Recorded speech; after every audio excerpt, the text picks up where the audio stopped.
بسم الله الرحمن الرحيم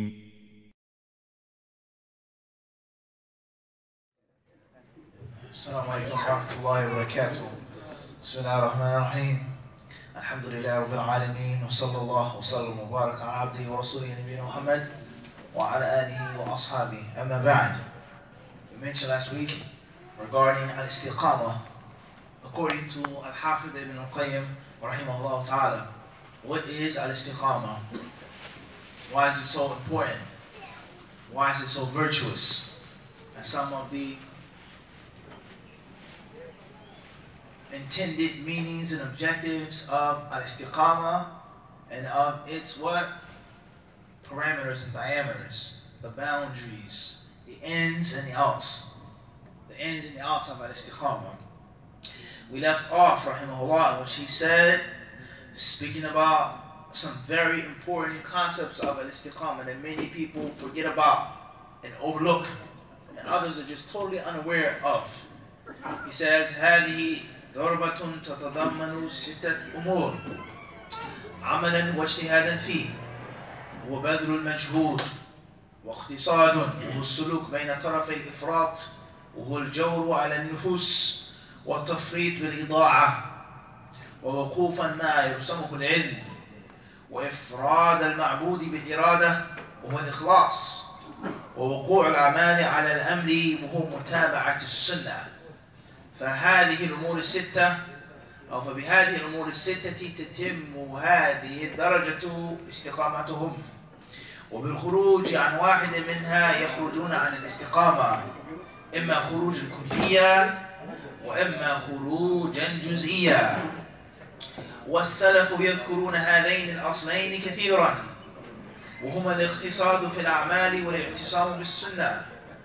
فإن الشيطان يشم قلب العبد ويختبره، فإن رأى فيه داعية للبدعة وإعراضا عن كمال الانقياد للسنة أخرجه عن الاعتصام بها، وإن رأى فيه حرصا على السنة وشدة طلب لها ولم يظفر به منقطعا عنها أمره بالاجتهاد والجور على النفس ومجاوزة حد الاقتصاد فيها، قائلا له إن هذا خير وطاعة وزيادة الاجتهاد فيهما أكمل، فلا تفتر مع أهل الفتور ولا تنم مع أهل النوم، فلا يزال يحثه ويحرضه حتى يخرجه عن الاقتصاد فيها ويخرج عن حدها، كما أن الأول خارج عن هذا الحد فكذا هذا الآخر خارج عن الحد الآخر، وكلا الأمرين خروج عن السنة إلى البدعة، لكن هذا إلى بدعة التفريط والإضاعة والآخر إلى بدعة المجاوزة والإسراف.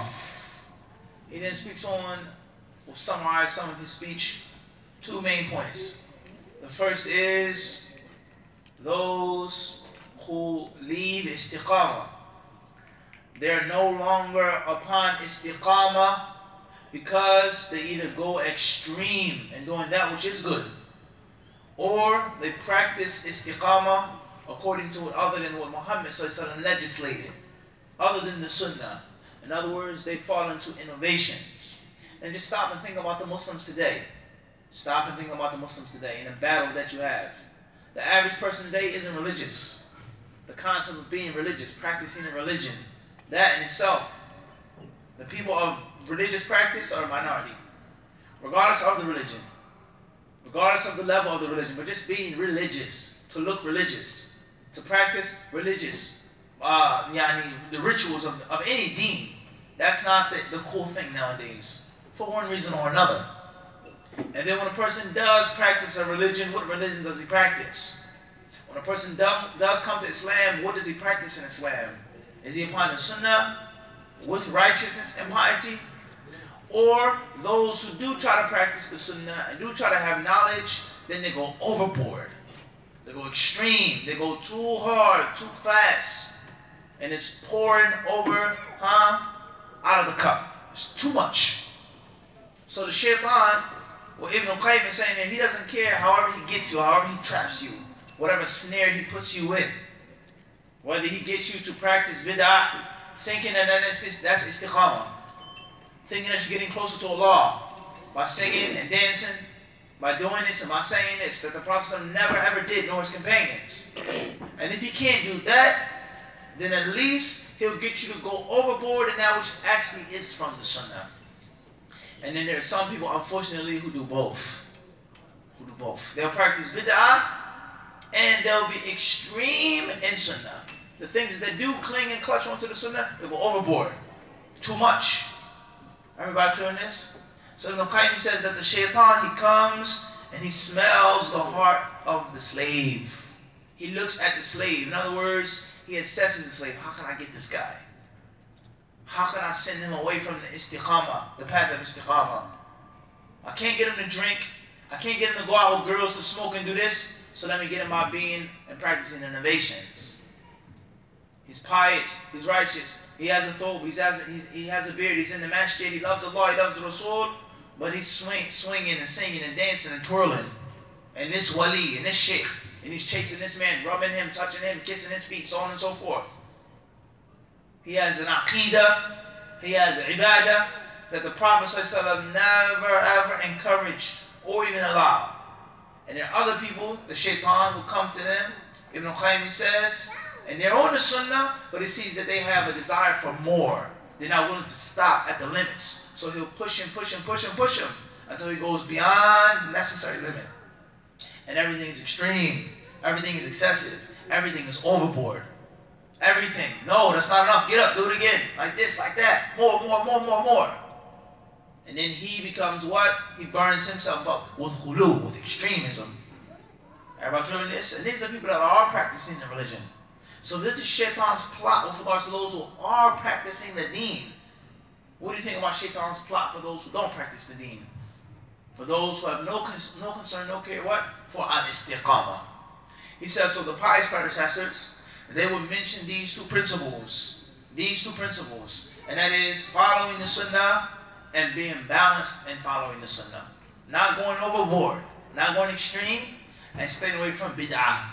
Either of the two things that you do, you cannot have al-Istiqamah. Istiqamah is a balance. And that balance is divinely guided and inspired by what Muhammad ﷺ legislated. That's it. What he said, what he allowed, what he encouraged. What the Prophet said was good is istiqamah. What he said was bad can't be istiqamah. How many rak'ah did he pray at night? What did he do? When he fought his enemies. When he did this, when he went here. If he didn't do it, if he didn't legislate it, then it isn't istiqamah. And then the things that he did do, when he did perform, there has to be a balance and not punishing yourself, torturing yourself. We find people today, some Muslims, they say, we have to torture ourselves.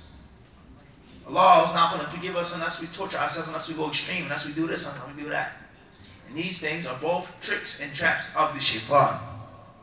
He then says, وَقَدْ قَالَ بَعْضُ السَّلَفِ مَا أَمْرَ اللَّهُ بِأَمْرٍ إِلَّا وَلِلشَّيْطَانِ فِيهِ نَزْغَتَانِ إما إلى تفريط وإما إلى مجاوزة وهي الإفراط ولا يبالي بأيهما ظفرة زيادة أو نقصان.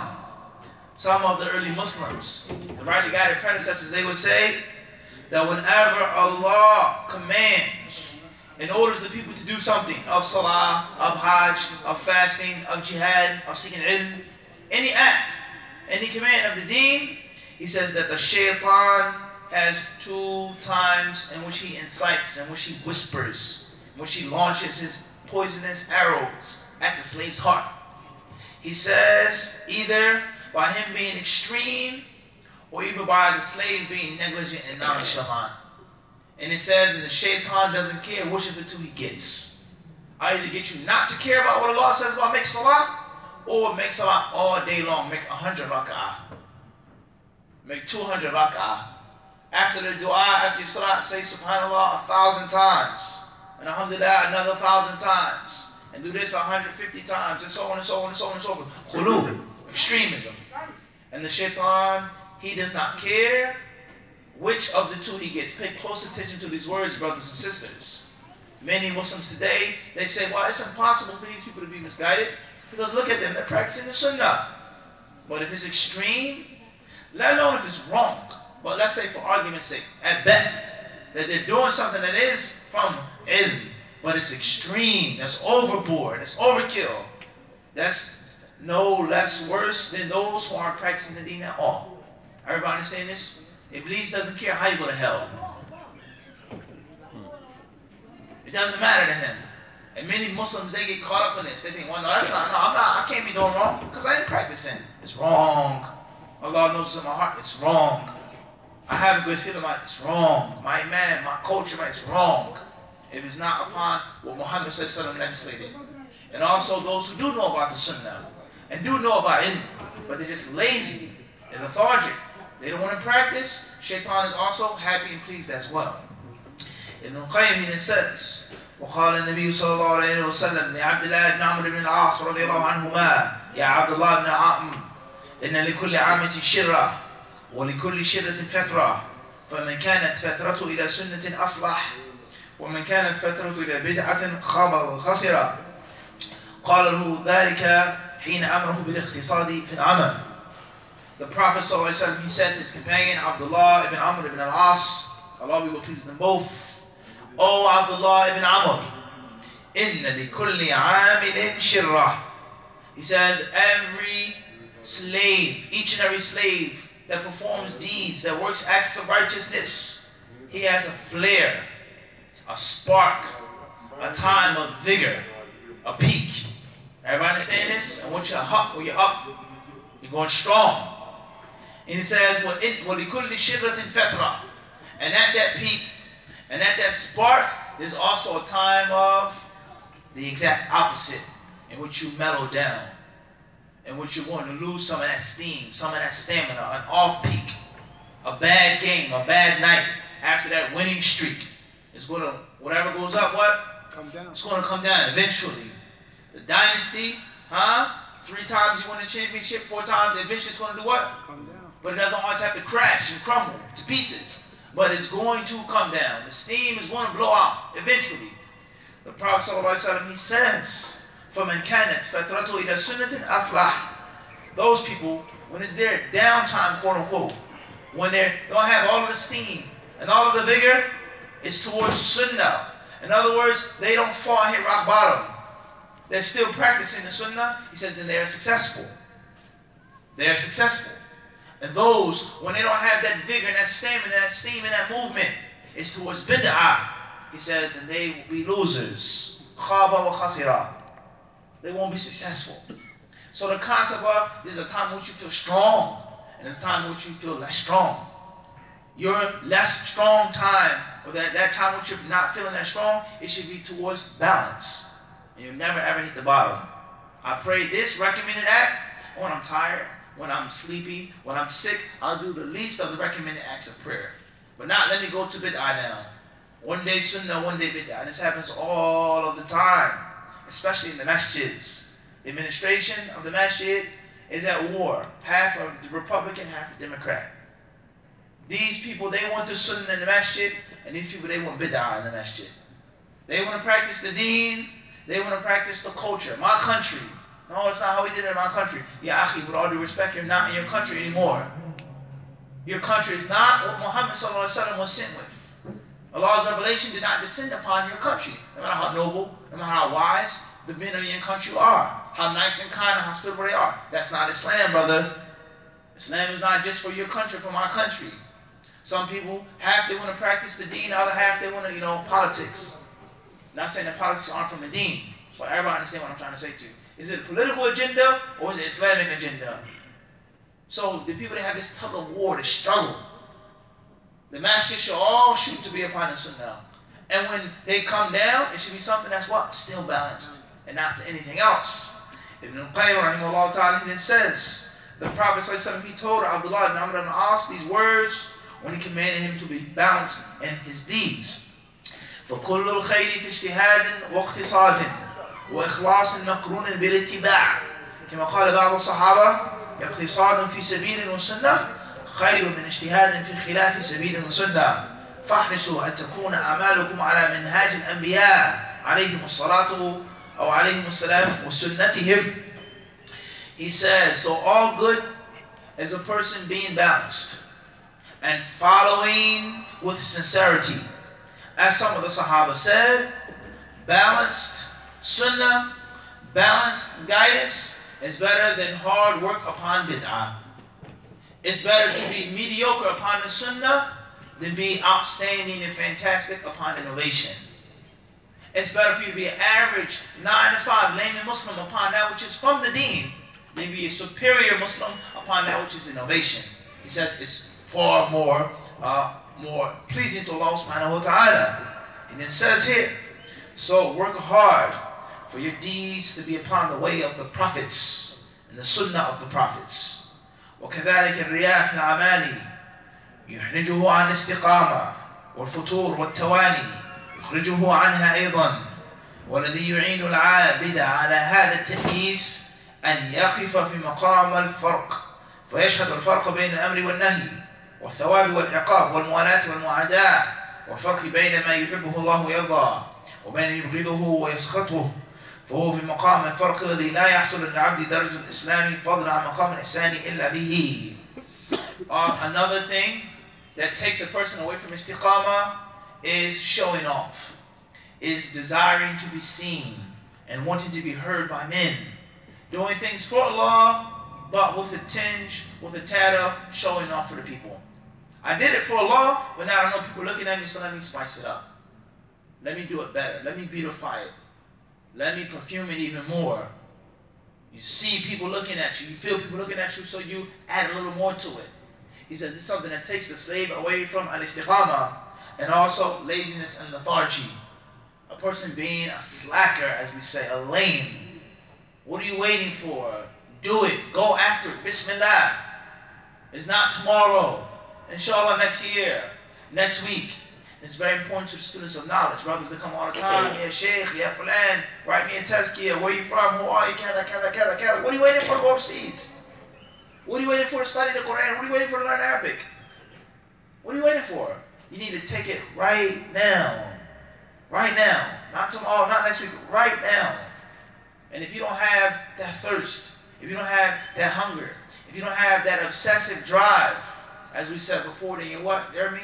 You know what? So you're wasting your time. You know what? You're wasting your time. So you have to be strong. You can't be lazy. You can't be slack. Falling behind. And you also have to be sincere. And you also have to be balanced. So the believer, no matter what his status is, no matter what our status is, always have to keep your eyes and your ears open at all times. Be mindful of shaitan. Be mindful of your nafs. Be mindful of the people. But at the same time, don't get caught up in being mindful of those things. Because you think too much, you're bound to make an error. You're bound to make a mistake. Just let it flow naturally. Bismillah.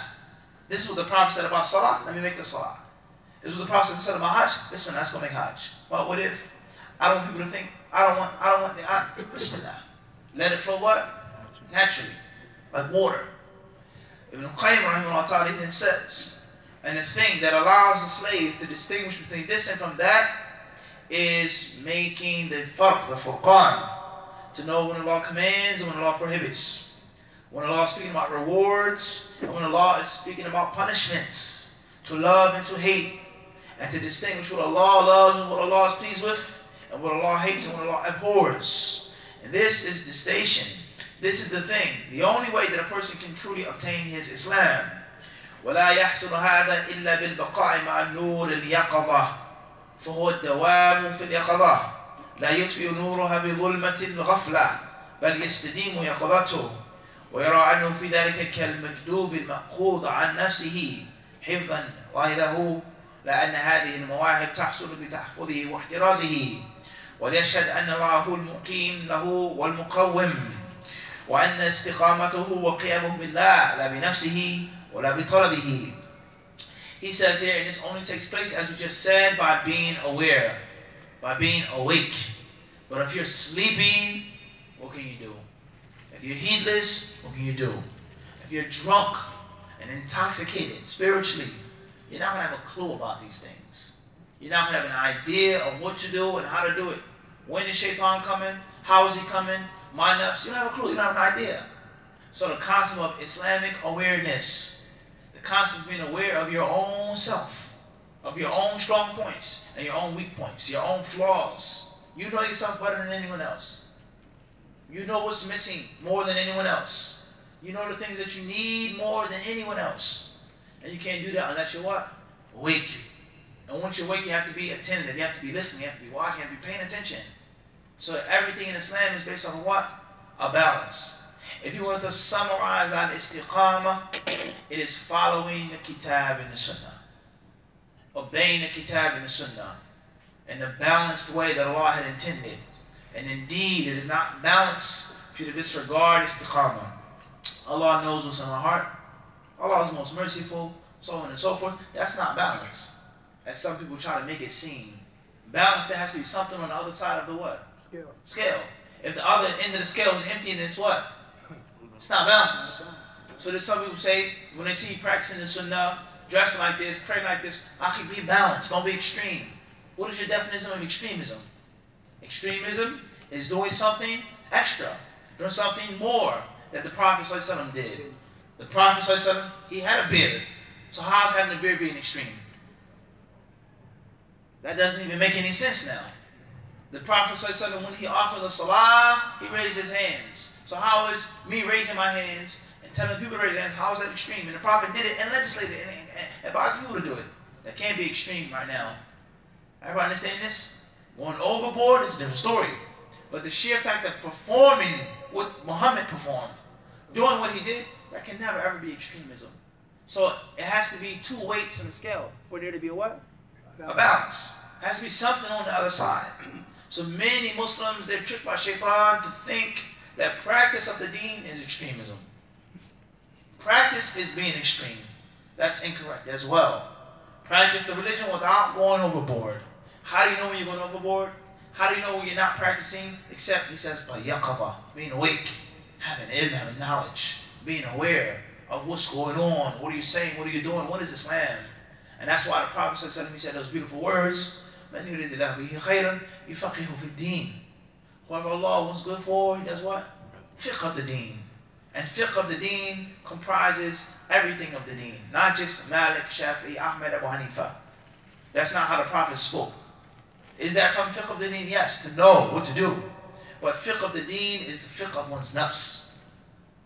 It's to have fiqh, understanding, ma'rifah, of Allah's names, of His attributes, what Allah wants, what Allah loves, what Allah hates, and what Allah doesn't want.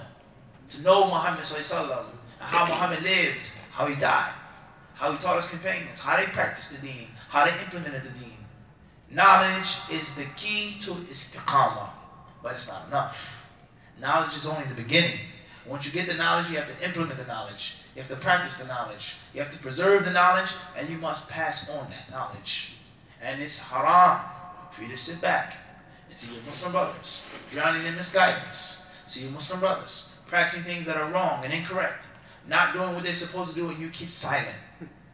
You don't have no care, no compassion, no thought for the next Muslim brother. Well, hey, I have my guidance, I have my istiqamah. No, that's not enough. You have to fear Allah subhanahu wa ta'ala and pass on that message so the next man will get istiqamah. So the next person will practice al-istiqamah. And that is from istiqamah itself.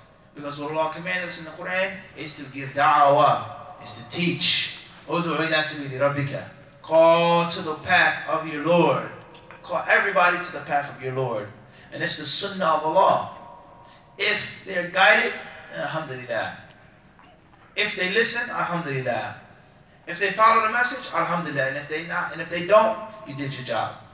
You fulfilled your responsibility. You fulfilled your destiny.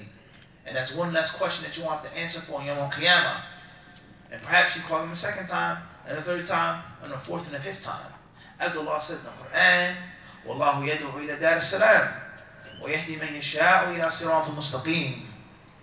Allah calls to the path of salam, the abode of peace, and He guides whom He wills to a straight path. So this verse in the 10th chapter of the Quran, Surah Yunus, it clearly teaches us that Allah's da'wah is for what? All. Wallahu yad'u ila dar salam. Allah says Allah calls to dar salam. Who does He call? It's not mentioned. Hudan lil muttaqeen, lil mu'mineen, lil muhsineen. No. Ya ayyuhan nas, ya ayyuhan ladhina amanu, ya ayyuhan nabi. No. Ya nisa nabi. No. Allah says what? Wallahu yad'u. Allah calls. Allah invites. In other words, everybody's invited to Dar es Salaam. Everyone is what? Invited. It's a free free invitation. But those who get in, those who are selected, those who are chosen, it's only for Allah subhanahu wa ta'ala. Many will come, what? Few will be chosen. Many will come, what? Few will be chosen. So Allah subhanahu wa ta'ala, He calls everybody. And the guidance is selective. Those who deserve that guidance. So who are you to restrict the Allah's guidance? Who are you to restrict the dawah of Allah?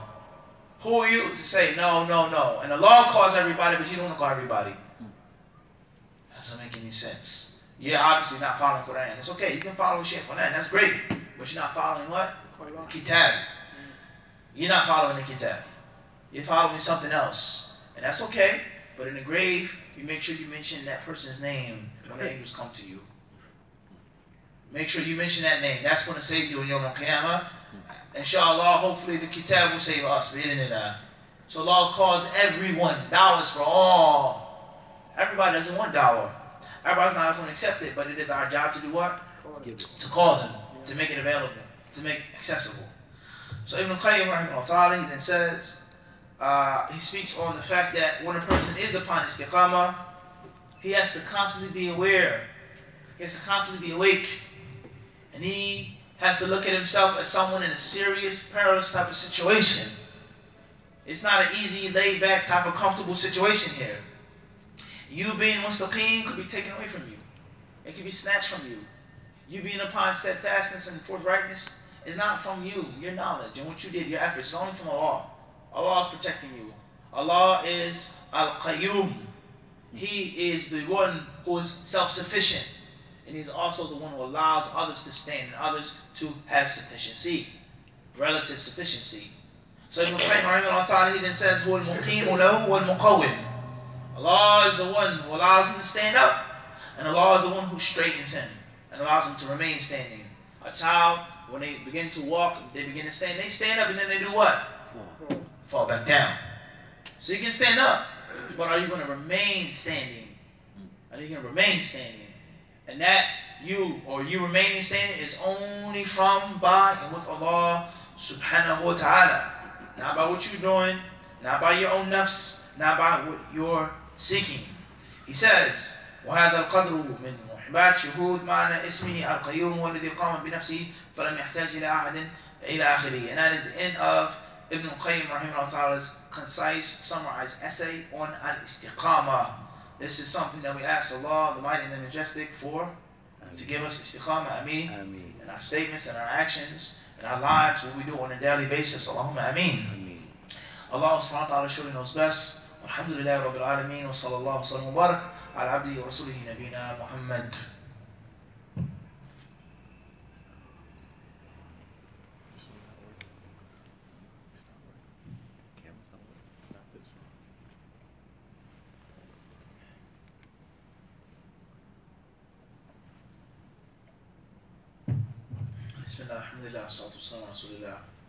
Any questions pertaining to the topic, off of the topic?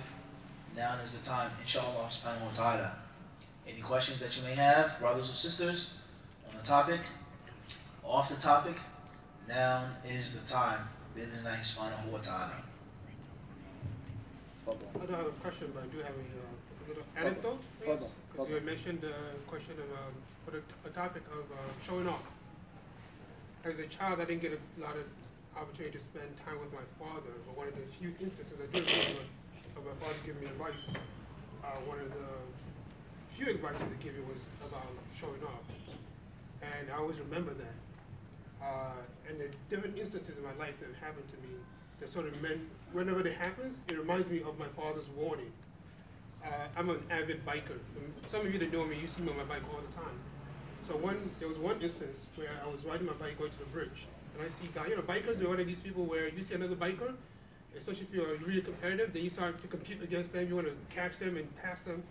So I see this one guy, and he's going to the bridge. I'm like, okay, I'm going to catch this guy. Sheikh Yusuf. I heard you was talking, so please forgive me. Forgive me. All right. So I see this guy, I'm like, I'm going to catch him, and then I'm going to show him that I can pass him on the bridge, and so on and so forth. So I get to the bridge, I see him, I catch him. Of course, I'm going to show him, that I'm stronger than him. As I'm going up the bridge, wallahi, this has never happened to me before. I've been biking for about 25 years. like a bicycle or Bicycle. Okay. Bicycle. Okay. Never happened to me. I don't think it would ever happen to me again. My wheel comes off. Allah Akbar. Wheel comes off the bike and rolls right down the hill. Allah Akbar.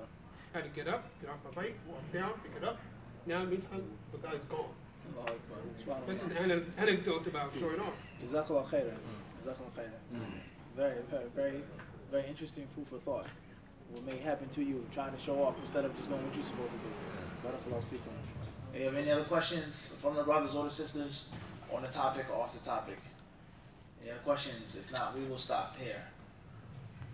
Father Bashir. Yeah, I was yesterday I was seeing your video in YouTube about the masajid lecture you do in Bronx about the Muslim have to be together. It's one masjid. I mean, in one city should not be like a lot of Jumu'ah. Like city in New York, I don't know how is that possible. Question says, I watched YouTube and I saw that you spoke on the issue of one city having a unified Jumu'ah, and it shouldn't have separate Jumu'ahs. It should be 50, 60, 30 different Jumu'ah prayers or Eid prayers in one city. With regards to a city like New York City, how is that possible? We say it was maybe last September, maybe last October, perhaps September, we were in, I think, Masjid Huda in the Bronx. And we did a class or lecture called From the Legacy of the Prophet Sallallahu Alaihi Wasallam.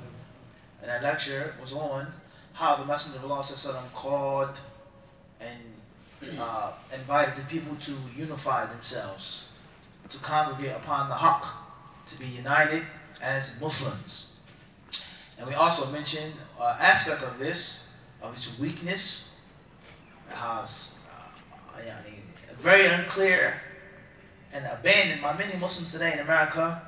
And from the proofs of this is what? An example of this weakness is what? Is there is so many separated congregations for Jumu'ah and for the Eid. And we said that many of the ulama of the past, if not most of them, especially the Salaf al-Salih, were very harsh with regards to the impermissibility and the invalidity of having several Jumu'ah in one town. Having several Jumu'ah in one town. The point that we're trying to get from this is what? Is that the Muslims are not going to agree on everything. And we also mentioned this, Bashir, if you listen carefully, closely, we said it's not always possible for everybody to fit in one masjid. We said that. Landing on the location, the logistics. He's in a different side of Brooklyn. It's not going to happen. But it can be minimized. It can be what? Minimized. If there are 30 Jumu'ahs, then we can try and make efforts to minimize them to 20. 10 masjids. 20. Let's get rid of 10 extra ones. And perhaps in 5 years, let's take time. These things don't happen overnight. Maybe we'll get them down to 10, 15. Everybody understand this? But if you don't make an effort, or if you don't even see what you're doing as wrong, then there's no step towards, as we titled, or video titled, a reconciliation. To reconcile. So therefore, there are many masjids that are large, that are big. There are plenty of space in those masjids. The brothers should come together, unify, once a month. When's the last time there's been a unified Jumu'ah? Once a month. Once every 3 months. Eid. Try to come together, try to work together upon birr and upon taqwa, as Allah subhanahu wa ta'ala says in the Quran al-Kareem. So that's what we said, and that's what we meant by that. As far as the masjids that are very remote, far away from each other, they're not big enough, too small, or even some of those masjids which are not upon sunnah, they're not teaching sunnah, they're not welcoming the sunnah at all, then that's a different story. And what we're talking about by this is people that are stubborn, people that do not care, people that don't want to hear the haqq, not your opinion and your view, but the actual truth, direct from the Prophet. That's a different story. You try, you make attempts, you make efforts, but you can't force a person to do that. But people that are willing, people that are available, people that are open, people that are ignorant and just need guidance, they need instruction, then that's a different what? That's a different story. So that's what we said, and that's what we're saying now today. And you'll be shocked when you read some of these statements. And of course, there has to be details in these issues. There has to be details in these issues. Everybody cannot come to one masjid. Everybody cannot come to one location. But a step can be made. An attempt can be made. Bidnillahi subhanahu wa ta'ala. As we said, if there are 30 Jumu'ahs, then we can try to get it down to 25. You don't have to shut down your masjid. But everybody should come together and you should unify. And this is one of the original meanings of the word Jumu'ah. Because there is Jama'. There's a group, a large congregation. So the Muslims are not Christians. In the ghetto. You said ghetto tabernacles, right? Poet, huh? Every 2 blocks it's a what? A church. Church and a liquor store. Every 2 blocks is a church. This church, that church, this church. That's not how it should be in Islam. It shouldn't be like that in Islam. Everybody understand this? Muslims should come together upon that which is khair, upon that which Allah subhanahu wa ta'ala wants from them. Wallahu ta'ala alam. I got a question. Just on what you're speaking about? Tfadal Shaykh Abdul Rahman. Some years back, the masjids did come together for an Eid over in Prospect Park. All the masjids, all of them came together. Inshallah. It's like that. Just on what you're talking about now. This masjid up here, masjid over there, all of them came in Central Park together for the Eid. It's possible. Yeah. But the shaitan is not going to want this. Yeah. People with egos, who's going to get the money, sadaqah, who's the khatib, kada. Peace doesn't come easy. It doesn't come for free. It takes sacrifice. But you have to be willing to humble and lower yourself for the greater benefit. Wallahu ta'ala alam. I got a question, Sheikh. Hold on. It says, how do I know how much money to pay for zakat for the gold jewelry I have? How much money, or how do I know how much money to pay for zakat for the gold jewelry that I have? By learning the rulings of zakat. By learning the basics of zakat. And alhamdulillah, there's a ton of literature out there.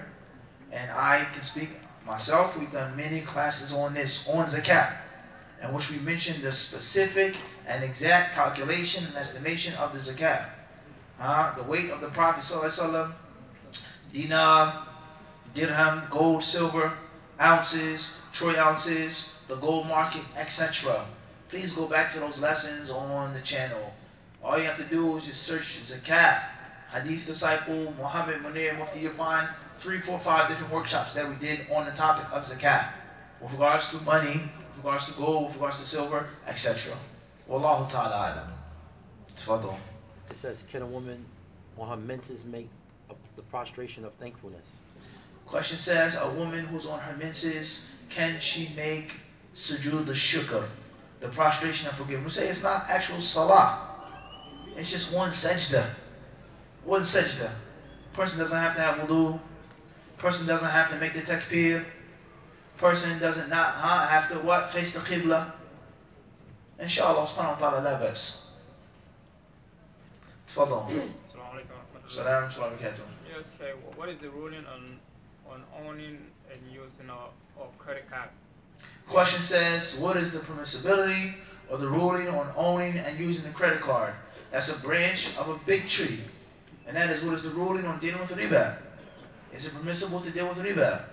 Can you have money in a bank that deals with riba?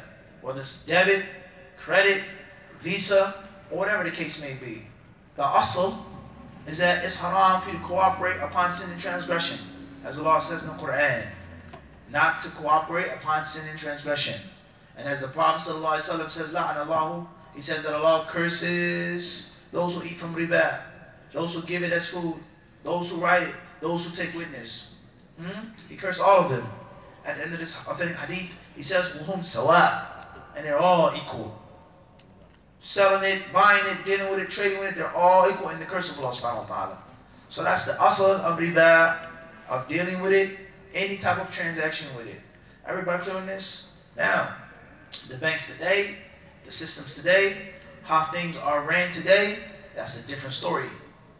Things in which you try to avoid and which you cannot. Things in which you try to do the right way and what? They say we only accept credit cards. Card. You understand this? So the Muslim should avoid these things to the best of his ability. If a Muslim cannot, if he has to put his money in the bank, he fears it's going to be stolen, it's going to be lost, his possession, what he works for, saving up for Hajj is going to be taken away from him, then that's one thing. Taking it, using it, taking interest is not the same as just having a what? A card. A card. So there has to be details. With regards to living in America, not saying that it's permissible to do whatever you want just because you live in America, but there is a reality about this. There's what? There's a reality about this. You may go make Hajj, and they say we won't accept cash. You want to make Umrah, you want to do this, of Khayr al-Ibad, they say you have to have a what? A card. Card. Unfortunately, basic necessities, sometimes the only way you get them done is through a card. And sometimes not even debit. You say what? Credit. Everybody understand this? So yani, the person has to fear Allah subhanahu wa ta'ala to the best of his ability and avoid eating from riba to the best of his or her ability. As for that which is beyond his control, beyond his hand, that which you have no power to control, then that's a different story. And Allah subhanahu wa ta'ala will forgive you for that. That's the answer to the question in brief. Inshallah subhanahu wa ta'ala. Allahu a'lam. It says when a woman becomes clean after her menses, depending on the time of day, how does she determine which salah she must begin with? When a woman becomes clean and pure from her menses, depending on what time of the day, what salah does she begin with, etc. If she becomes pure at 2 p.m., then she should make salat al-dhuhr. Salat al-dhuhr. If she becomes pure at 3:30 p.m. before Asr, she should make dhuhr. And obviously the rest of the prayers as well. If she becomes pure at Asr time, 5:30, 6 p.m., then she has to make salat al-Asr. And some of the ulama say that she has to make dhuhr as well. Because dhuhr and Asr are prayers that can be combined. And they have one of the two halves of the day and of the night. Maghrib, Isha, Dhuhr, Asr. That's the view of some of the ulama. And other fuqaha, they say no. When Dhuhr came in and Dhuhr came out, she was not pure. So she was not, لَمْ تَكُنْ مِنْ أَهْلِ الْخِطَابِ. She was not from those people that Allah was addressing of establishing the salat at this time and at that time. Obviously, it's safer and it's best for her to make up the Dhuhr even though she becomes pure at 6 p.m. That's better for her to avoid the difference of opinion. But those ulama who say that when that salat came in and when that salat came out, she was not from the people upon whom salat was mandatory. Upon what? Whom salat was mandatory. Wallahu ta'ala. Is Muta marriage permissible in our times? Muta marriage is not permissible. As the Prophet ﷺ said, it is unlawful until the day of judgment. It is unlawful until the day of judgment. There was one point in time which Muta was halal, and then it became haram. And some narrations say that it became halal again, a second time. And the last, final ruling is that it was totally haram until the day of judgment.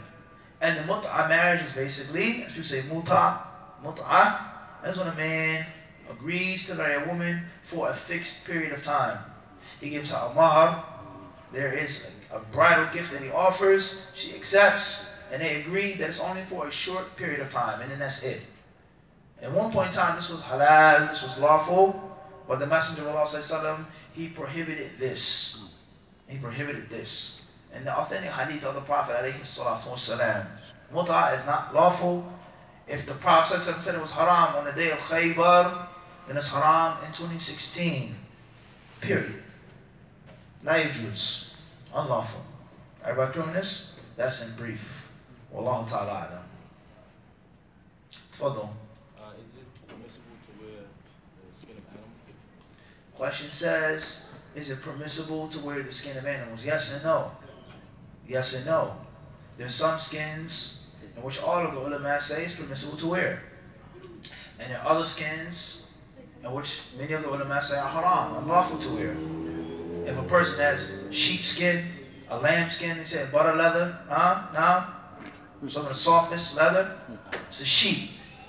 That's one thing. But pig skin, snake skin, alligator skin, and things like this, it's a different story. And it goes back to the concept of animals being slaughtered. Animals being slaughtered. And even if you want to get technical, and if you want to go even deeper down a rabbit hole, those who say that you can wear a sheepskin leather, is that sheep? Was it slaughtered and killed the proper manner? Was Allah's name mentioned? Or was it shot and electrocuted? So that's a concept in itself. Okay? Well, we don't get into that. What's important here is that the lamb is an animal whose flesh is lawful to eat when it's slaughtered properly. A cow, its flesh is lawful to eat when it's slaughtered properly. Everybody understand this? And things like this.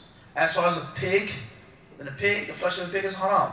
If it's slaughtered or not, unlawful, impermissible to eat, according to the text of Kitab and Sunnah and according to the ijma', consensus of the ulama.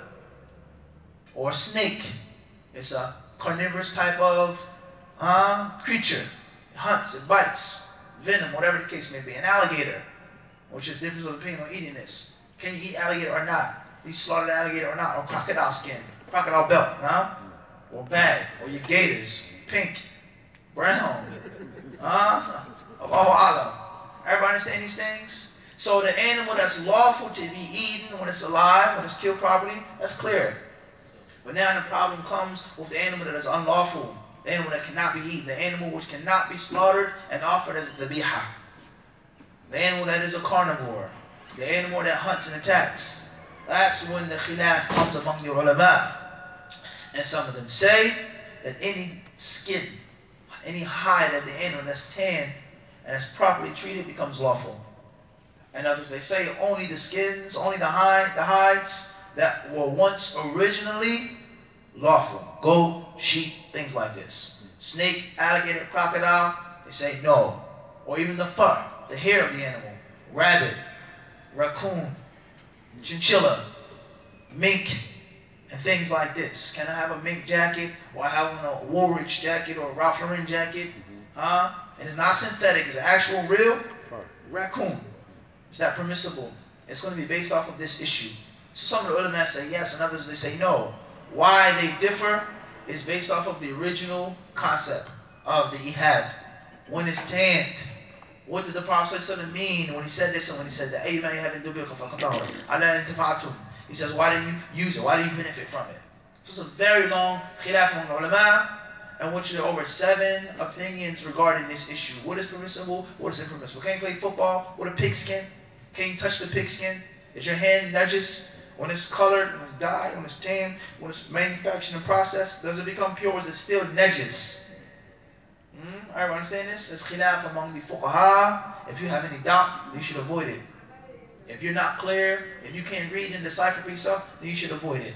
If you read and you study and you find that it's okay, the hadith says this, so on and so on and so forth, Bismillah. Wallahu ta'ala alam. No. This question was asked, I will be traveling tomorrow and I would like to know, how does one pray when traveling? Does he pray each prayer 2 rak'ah? Or how does one exactly pray when traveling? Question says, inshallah, I'll be traveling tomorrow. How do you pray the traveler's salah? First and foremost, may Allah give you a safe trip. Ameen. And the most important etiquette of the traveler is that you connect yourself to Allah while you're traveling. While you're traveling. You do the sunnah, supplication with regards to your family, send them farewell, so on and so forth. You have any debts, give them advice, fear Allah, so on and so forth. In my absence, bi'idhnillahi subhanahu wa ta'ala. When you travel, you make the supplications that the Prophet used to make. Ask Allah for protection, for guidance, for birr, for taqwa, for pleasing actions, and for a safe return. That's first and foremost. And mention Allah abundantly when you're traveling. Make dua, as is mentioned in some hadiths, that the traveler's dua is not rejected, and things like this. The actual question, how to make the salah, then we say to keep things brief, is that while you're traveling, there are 2 usages of the term traveling. 2 what? Usages of the term what? Traveling. The first is sa'ir, and the second is called nazil. Sa'ir wa nazil. انتبه للفرق. انتبه للفرق في كلام الفقهاء. ثمة خلافات كثيرة بين السائر وبين النازل. بين أن كل منهما مسافر. The sa'ir is the one who's traveling and he's actually on the road, or in the air, or beneath the water, or on the water, however you're traveling, but you're actually moving. You're actually, what I would say? Moving. And then the second traveler, the second type of traveler is one who's traveling, but he's actually sitting still. The plane has stopped. The train has stopped. The car has stopped. I'm not moving. I'm no longer moving, but I'm still what? Traveler. And it's a very big difference between the 2. and there are different rulings and regulations on which the ulama differ regarding these two types of people.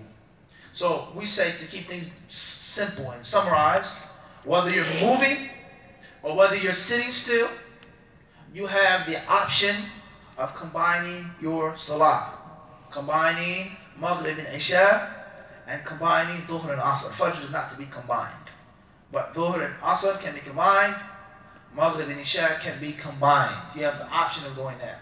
As far as shortening the prayers, then shortening the prayers is mandatory and not optional. To keep things summarized, you have to shorten your salah when you're traveling. Other ulama say it's optional. We've chosen the opinion that it's what? Mandatory. It's mandatory, wajib, fard, to shorten the salah. So therefore, when Dhuhr comes in, as soon as Dhuhr comes in, you make 2 rak'ah for Dhuhr and 2 rak'ah for Asr. As soon as Maghrib comes in, 3 rak'ah for Maghrib, 2 for Isha. Or when Asr comes in, you can also delay it as well. And as soon as Asr comes in, 2 for Dhuhr, 2 for Asr. As soon as Isha comes in, 3 for Maghrib and 2 for Isha. With the intention of making it at the beginning of the time of one of those two salah, or the end, the second end. Yani Dhuhr, Asr, Maghrib, Isha. Not in between, as many people they do. Either you want to make Maghrib and Isha at the beginning of Maghrib time, or make Maghrib and Isha at the beginning of Isha time. Everybody understand this? So we said shortening the prayer, combining the prayer like this and like that. Everybody clear on this? And that's how you make the traveler's prayer. If you're moving in an airplane, you cannot face the Qibla, you cannot stand up, you cannot make sujood, then fear Allah to the best of your ability. If you have the option of landing and there's still enough time to pray with combining them, then pray when you get in the airport. Pray when you land and you can stand up and do everything you're supposed to do. If you're going to miss the salah, it's a different time zone, so on and so forth, then we say make the salah on the plane. Even if you're not facing the Qibla, even if you can't make sujood, make the salah the best way you can with your head, with your shoulders, etc. It's a brief summary of how to make the prayer while traveling. There are many other issues with regards to when you have to stop shortening the prayers, when you have to stop combining the prayers. Those are other issues. What's important is that how you make the traveler's prayer. And Allah subhanahu wa ta'ala surely knows best. If you go to a masjid, if you're near a masjid, your hotel, make the congregation. And if you're praying behind an imam that's making 4 or 3, do not shorten your prayer. Pray behind him and follow him. As Abdullah ibn Abbas said, he is sunnah when the Prophet returned to Mecca and led the people of Mecca in that salah. And for all those other things that we said, shortening the salah, combining the salah, there are many authentic hadith of the Prophet ﷺ. The famous hadith of Abdullah ibn Umar in the Sahih, the famous hadith of Aisha in the Sahih, with regards to how Allah originally legislated the salah. How the salah was originally legislated in 2 rak'ah. Then the residence prayer, an addition was made. وَقِرَّتْ صَلَاةِ السَّفَرِ. She said, and the traveler's prayer remained as Allah legislated it. And the Prophet ﷺ, إِذَا كَانَ إِذَا جَدَّ بِهِ السَّيْرِ. Ibn Umar, he reported when the Prophet traveled, when he moved, he would do that with the prayers. What we said is supported by the authentic hadith of the Prophet ﷺ. That's in brief. Wallahu a'lam.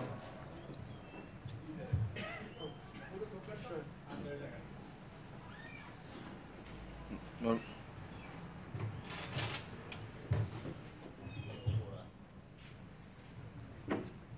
Allahu Akbar, Allahu Akbar, Allahu Akbar, Allahu Akbar. أشهد أن لا إله إلا الله أشهد أن لا إله إلا الله أشهد أن محمدا رسول الله أشهد أن محمدا رسول الله حي على الصلاة حي على الصلاة حي على الفلاح حي على الفلاح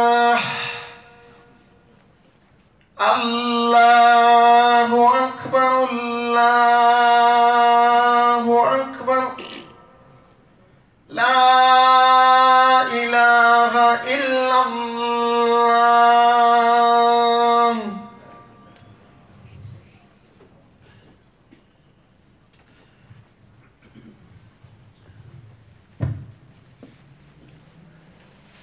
Check branch off on the question. What about if it's Jumu'ah? Jumu'ah and Asr? As far as a branch of the previous answer or question, what about if it's Jumu'ah? Can a person combine Jumu'ah with Salat al-Asr? It depends on what you consider Salat al-Jumu'ah. Is Jumu'ah a replacement for Salat al-Asr or Salat al-Dhuhr, or is its own separate prayer? Some of the fuqaha say that Jumu'ah is its own separate Salah. And therefore, if the Prophet ﷺ did not combine the two, and it's his own prayer, then it needs a specific delay to say that you can combine the two. And other ulama, they say that Salat al-Jumu'ah is a replacement of Salat al-Dhuhr. And the proof that it is that when you make Jumu'ah, you don't have to make Salat al-Dhuhr. It's a common sense. So therefore, if the Prophet allowed Salats to be combined, then a person can make Salat al-Jumu'ah or Salat al-Asr. Let alone the fact of the need and of the necessity. What is the wisdom behind a person combining Dhuhr and Asr? It's a hardship, it's a difficulty, traveling, wudu, airport, bus, station, etc. That same need is also present for, could be for Jumu'ah. And other fuqaha, they say no. So there's two different views and two main schools of thought among the ulama with regards to that issue. Those who say that you can, they have their proofs and evidences. And those who say that you cannot, they have their proofs and they have their evidences. Wallahu ta'ala alam. Any more, Nafis? Yeah, a few more, but I don't know if we got enough time. What time to pray? Fadal. Is it a bid'ah if someone remembers Allah 15 minutes or sometime before every fard salah in order to have khushu'? Is it a bid'ah for someone to remember Allah 15 minutes before every fard salah to have khushu'? We say the concept of remembering Allah has to be understood properly. Dhikrullah. Dhikrullah could entail a person thinking about Allah, praising Allah with his heart, with his mind. And the word dhikr of Allah, remembrance of Allah, could mean actually saying something, uttering something, making tasbih with the tongue. Subhanallah, la ilaha illallah, astaghfirullah. Making dua to Allah, reading the Quran, studying the Quran, actual oral recitation. That's also considered to be dhikr of Allah. So we say, Allah should always be remembered with your heart, with your mind, your soul, all the time. There's never a time in which you don't make remembrance of Allah. And then there's some times in which you don't make the actual utterance of the dhikr. Certain times, certain places in which it's not most preferable for you to actually say the actual dhikr. So before the salah comes in, if you come to the masjid, you sit, after you made your raka'ah, you read the Quran, you make tasbih, you make tahleed, you make istighfar, you make dua, you read the Quran, that's fine. So a beautiful practice.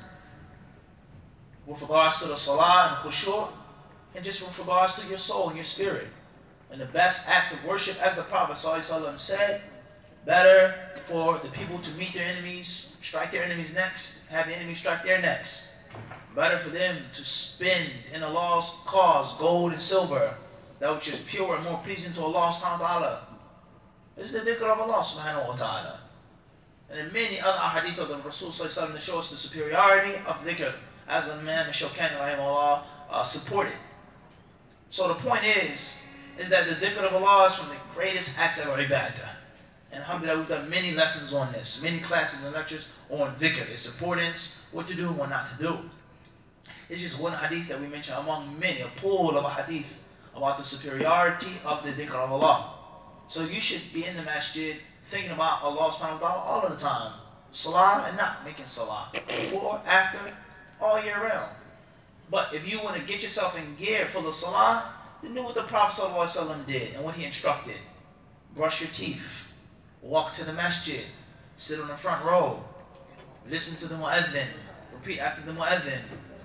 Make the voluntary prayers between the adhan and the iqamah, etc. Make review of the Quran and things like this. do the sunnah practices with regards to the pre-game. Mentally preparing yourself for the salah. Getting yourself in gear to pray and to stand in front of Allah wa Rabbul Alameen. That's my advice. As far as to say it's a bid'ah, then the concept of bid'ah has to be understood properly. What is bid'ah and what isn't bid'ah? The Prophet legislated dhikr, encouraged dhikr, told the people to make dhikr, to sit in the front row, etc. So it has to be a proper understanding of these terms and of these words. Wallahu ta'ala alam. Yeah, question here. Is Allah everywhere? Wahda, wajudu, or He is above the sky? What is correct? We say what's correct is what's in Kitab and Sunnah. And Allah, the Sublime, the Exalted, He has told us that He is with His slaves. He hears them, He sees them, and He's aware of them. He says, and He's with you wherever you are. And Allah has also said, Allah is the most high, the most lofty. The angels, they fear Allah, their Lord, from above. So Allah Azza wa Jalla, He told us that He made istiwa above the arsh. He told us that He is Al-Ali Al-Azim, Al-Ali Al-A'la. Sabbih isma rabbika Al-A'la. Allah told us about Musa alayhi salam and Pharaoh and Qarun in 2 places in the Quran. Surah 28, Al-Qasas, and Surah 40, Ghafir. He said, Pharaoh told his people, he said to Haman, not to Qarun, Haman. He says, Ibn li sarha. He says, build me a palace. Build me a stairway. To what? To do what?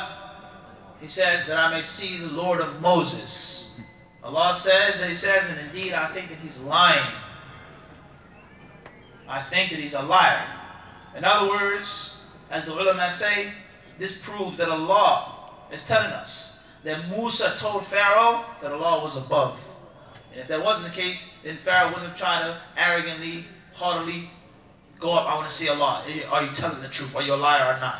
I'm not letting Bani Israel go until I see what you're saying. So Musa alayhi salam, he told Pharaoh that Allah was above all of His creation. And if Allah was in every place, and He was intertwined and in sync with all of His creation, Pharaoh, that haughty tyrant, that taghut kafir, he wouldn't have said that, and he wouldn't have made that challenge twice in the Quran. So it's clear, and there's no contradiction in the Quran. Allah is above the throne, He's above all of His creation, subhanahu wa ta'ala, how He wills, in a manner that suits His greatness. And Allah subhanahu wa ta'ala is also close to His slaves. He's close to His slaves. He hears His slaves. He knows what His slaves are doing. He hears the dua and He answers the dua. And Allah subhanahu wa ta'ala is al-Zahir and al-Batin.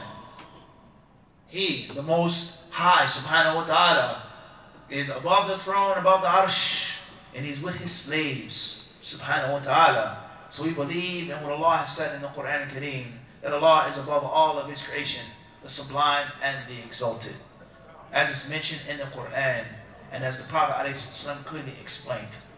Wallahu ta'ala.